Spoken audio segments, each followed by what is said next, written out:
کس میں یہ دم ہے کہ قرآن حکیم میں ایک لفظ، ایک حرف کو، ایک زیر اور زبر کو بھی ادھر ادھر کر دے؟ کوئی ہے دنیا میں؟ کسی نے جبر کیا تو بولے نا کہ میرا جبرن دھرمانترن کروایا تھا، یہ بھی تو بولے۔ ایسے ایسے ملعون تو 50 اٹھے ہیں، آج کوئی ایک یا اکیلا تھوڑا ہی ہے وسیم رضوی، ایسے ایسے 50 پہلے بھی آئے ہیں اور گئے ہیں، اس سے کوئی فرق نہیں پڑتا۔ منہ پہ تو آ رہا ہے، ذلیل تو ہو رہا ہے، اور ایسے لوگوں کا مقدر ہے ذلیل ہونا۔ اور میں سمجھتا ہوں کہ اگر ہم بہت انصاف کی بات کریں تو ابھی اس کے لیے وقت ہے۔ اللہ تو بڑا رحیم و کریم اور بڑا غفور ہے، وہ معافی مانگے، گڑ گڑا کے اللہ کے سامنے گرے، جھکے، توبہ کرے، شاید اللہ اس کو معاف کر دے تو اپنی مصیبتوں سے وہ نجات حاصل کر لے۔ یہ غیر مؤثر انسان ہے، کسی بھی طرح کا کوئی امپیکٹ اس شخص کا مسلمانوں کے اوپر کبھی بھی نہیں رہا۔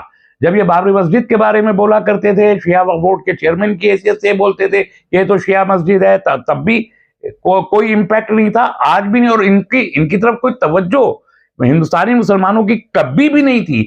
اسی لیے یہ اٹینشن سیکھ کرنے کے لیے اور کچھ حاصل کرنے کے لیے ادھر ادھر جا رہے تھے، کیونکہ مسلمانوں میں ان کا کوئی اثر کبھی بھی نہیں رہا، اور یہ لائق بھی کبھی نہیں تھے، نہ علمی سطح پر، نہ دینی سطح پر، نہ معاشرتی سطح پر، نہ اقتصادی سطح پر کہ مسلمانوں کی قیادت کے معاملے میں آگے آتے، کبھی اس لائق بھی نہیں تھے یہ۔ تو اسی لیے اٹینشن سیکھ کرنے کے لیے یہ حرکتیں کی انہوں نے، اپنے کپڑے بدلے، اپنا نام بدلا، اپنا دھرم بدلا، سب کچھ کیا۔ تو ٹھیک ہے، اب اگر کچھ گڑبڑ ہو رہی ہے تو وہ بتائیں کہ کیا گڑبڑ ہو رہی ہے۔ دیکھیے، ایک مرتد ملعون ریپ کے ملزم کے بارے میں کوئی رائے ظاہر کروں، میں تو اسے اپنے لیے بھی قابل اپنی توہین سمجھتا ہوں۔ سچ یہ ہے کہ نشان عبرت ہے، اور اللہ تعالیٰ اپنی نشانیاں جیتے جی سب کو کھلی آنکھوں سے دکھا دیتا ہے، اور یہ دکھائی دے رہے ہے کہ جو چاند پہ تھوکے گا وہ اس کے اپنے منہ پہ پلٹ کے آئے گا۔ اس کے منہ پہ پلٹ کے آ رہا ہے، وہ بھلے ہی ڈرامہ کر رہا ہو، سمپیتھی سناتن دھرم کی سمپیتھی گین کرنے کی کوشش کر رہا ہو، لیکن اس کے منہ پہ تو آ رہا ہے، ذلیل تو ہو رہا ہے، اور ایسے لوگوں کا مقدر ہے ذلیل ہونا۔ اور میں سمجھتا ہوں کہ اگر ہم بہت انصاف کی بات کریں تو ابھی اس کے لیے وقت ہے۔ اللہ تو بڑا رحیم و کریم اور بڑا غفور ہے، وہ معافی مانگے، گڑ گڑا کے اللہ کے سامنے گرے، جھکے، توبہ کرے، شاید اللہ اس کو معاف کر دے تو اپنی مصیبتوں سے وہ نجات حاصل کر لے۔ دیکھیے، اس نے جو 26 آیات کے سلسلے میں سپریم کورٹ میں گیا تو سپریم کورٹ نے بھی اس کو پھٹکار لگائی، 50,000 روپے کا جرمانہ کیا۔ کس میں یہ دم ہے کہ قرآن حکیم میں ایک لفظ، ایک حرف کو، ایک زیر اور زبر کو بھی ادھر ادھر کر دے؟ کوئی ہے دنیا میں؟ اللہ تعالیٰ نے خود وعدہ کیا ہے قرآن حکیم میں کہ ہمارا کلام ہے اور ہم اس کے محافظ ہیں۔ تو جس کا محافظ اللہ تعالیٰ خود ہو اور وہ اعلان کر رہا ہو اللہ کہ میں اس کا محافظ ہے، دنیا میں کس کی مجال ہے کہ وہ زیر زبر بھی کر دے؟ یہ ایسے ایسے ملعون تو 50 اٹھے ہیں، آج کوئی ایک یا اکیلا تھوڑا ہی ہے وسیم رضوی، ایسے ایسے 50 پہلے بھی آئے ہیں اور گئے ہیں، اس سے کوئی فرق نہیں پڑتا۔ اسلام کی حقانیت کے لیے اتنا کافی ہے کہ 1500 سال میں جو جزیرہ عرب سے جو کلمہ حق بلند ہوا تھا، وہ کلمہ حق پچھلے 1500 سال میں دنیا کے 7 بر اعظموں پر 200 ملکوں کے اندر پھیلا ہوا ہے، ایک ایک، اور انڈیجنس ہے ہر جگہ، مائیگرنٹس نہیں ہے، انڈیجنس ہے۔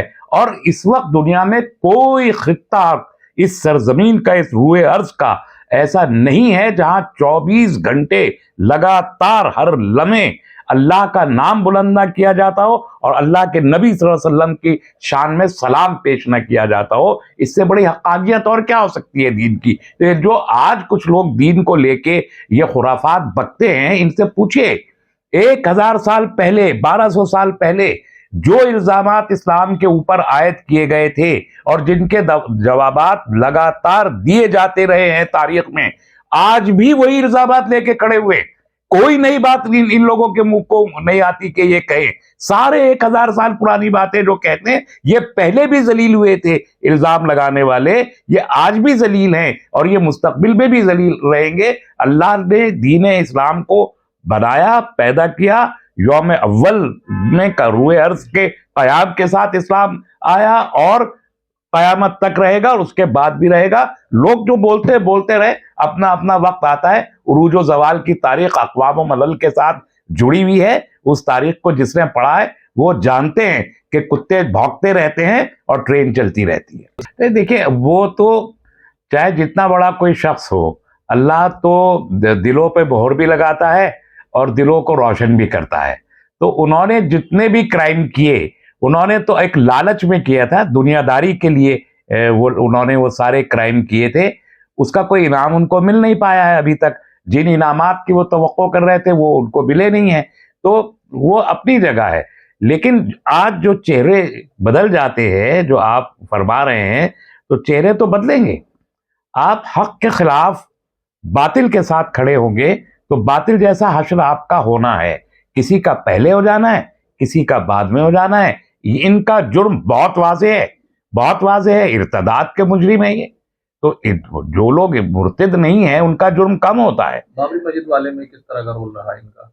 ابھی تو سب کو معلوم ہے. دیکھیے بابری مسجد، قرآن حکیم کے اوپر حرف گیزی کرنا، حضرت عائشہ رضی اللہ تعالیٰ عنہ جو امت کی ماں ہیں، ان کی ہجو میں فلم بنانا اور اس کا پروموشن کروانا، اس کا عذاب نہیں پڑے گا کیا؟ دیکھیے یہ سپرسٹیشس باتیں آپ کہہ سکتے ہیں، لیکن اللہ تعالیٰ ایسے نمونے پیدا کر کے امت کے سامنے ڈال دیتا ہے کہ دیکھو اگر حق نہیں کو بات سن کے سمجھنا نہیں چاہتے تو اس کو مجسم دیکھ لو. تو مجسم دکھانے کے لیے وسیم رضوی کو نشان عبرت کے طور پر اس وقت تو ہمارے سامنے موجود ہے. اسی لیے میں کہہ رہا ہوں کہ ابھی وقت ہے، مہلت ہے وسیم رضوی کے لیے بھی، اور اس جیسے باقی تمام لوگ جو اور وسیم رضوی بننا چاہتے ہیں، پر تول رہے ہیں باطل کے ساتھ کھڑے ہو کے، ان کے لیے وقت ہے. توبہ کر لیں، اللہ کے سامنے جھک جائیں. وہ تواب الرحیم ہے، وہ غفور الرحیم ہے، بڑے سے بڑے گناہوں کو معاف کرتا ہے. وسیم رضوی کو بھی ہم تو یہی دعا کریں گے کہ اللہ تعالیٰ اسے عقل عطا کرے اور اسے ایمان کی دولت سے سرفراز کرے اور اللہ کے سامنے جھکنے اور گڑ گڑانے کا اس کو موقع عطا کر دے کہ اس کی عاقبت سنور جائے. تو یہ بات تو ان کو بتانی پڑے گی نا.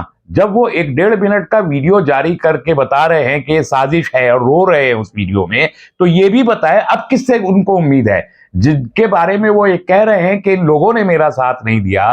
اگر ان لوگوں نے ساتھ نہیں دیا تو اب کس کا ساتھ چاہتے ہیں آخر؟ وہ کھل کے بتائیں کہ کس نے سازش کی، کیا سازش کی، کیسے سازش کی. یا اگر ان کو لالچ دیے گئے تھے، پرلوبن دیے گئے تھے گھر واپسی کے لیے، تو کھل کے بتائیں کہ ان کو کیا پرلوبن دیا گیا تھا. تو پھر تو ان لوگوں پہ کیس بنے گا. جو ریلیجیس کنورژن کے بارے میں 10 ریاستوں نے کیس بنائے ہیں، یو پی نے بھی بنایا ہے. اگر کوئی پرلوبن دیا گیا تھا تو بتائیں کہ ہم کو یہ پرلوبن دیا گیا تھا.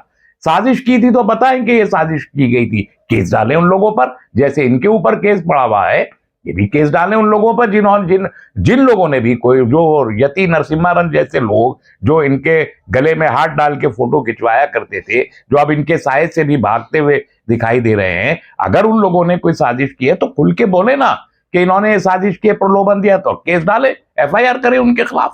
ممکن ہے اب جس طریقے کی وہ بات کر رہے ہیں اس سے تو لگ رہا ہے کہ کوئی بہت ہی ڈرا ہوا، بڑا خوفزدہ سا انسان، بے یار و مددگار ایک کونے پہ کھڑا ہوا ہے، بالکل مارجنلائز انسان، پھوٹ پھوٹ کے رو رہا ہے اپنی ویڈیو میں. اور تو کہہ رہا ہے کہ میرے ساتھ کوئی نہیں کھڑا ہوا، تو میرے ساتھ سازش ہوئی. تو بتائے نا سازش کیا تھی اور کس نے کی.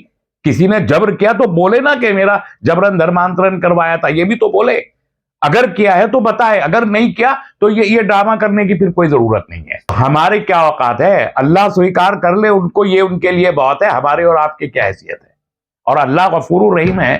اگر نبی کریم صلی اللہ علیہ وسلم کے خدمت اقدس میں ہندا کو پیش کیا گیا اور آپ نے ہندا کو قبول اسلام کروا لیا، جس نے حضرت حمزہ رضی اللہ تعالیٰ عنہ کا کلیجہ کچا چبایا تھا، اس خاتون کو اللہ کے نبی صلی اللہ علیہ وسلم نے معاف فرمایا اور اس کو اسلام قبول کروایا اور اس کا اسلام اللہ نے قبول کیا، تو اس کی معافی کیوں قبول نہیں کی جائے گی؟